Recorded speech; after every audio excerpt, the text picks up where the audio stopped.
به امام گفتم بلند شید شاهنشاه اومدن. دیدم عین خیالش نیست اصلا، انگار نه انگار که شاه کسیه. بعد دیدم شاه وارد شد. بعد که وارد شد با عصبانیت خود قدم زدن، رفتن این ور رفتن اون ور رو شروع کردن چیز گفتن. یه مرتبه ناسزا به امام گفت. ناسزا که به امام گفت، امام سرشون رو بلند کردن. پدری که رضا قلدر بود نتونست غلطه بود، تو که رقمی نیستی. میگفت شاه هم خب قصدش این بود که اومده بود که اصلا امام رو بکشه.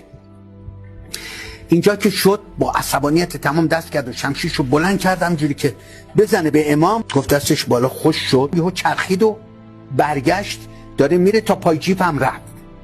تا پای جیپ که رفت دستش بالا بود. پای جیپ که رسید و دستش افتاد، سوال کرد یکی از مسئولین که قربان شما رفته بودید که کار تمام کنید، آیت الله خمینی رو بکشید. گفت مگر ندیدید، البته کلمه زشتی به کار میبره، با اونا گفته بود احمقا مگر ندیدید که من دستمو که بالا بردم که بزنم دستم خوش شد. و بعدش اون مقابل من که پشت سر آیت الله خمینی بود 11 تا سید با شمشیرهای برنه به طرف من حمله ور شدن.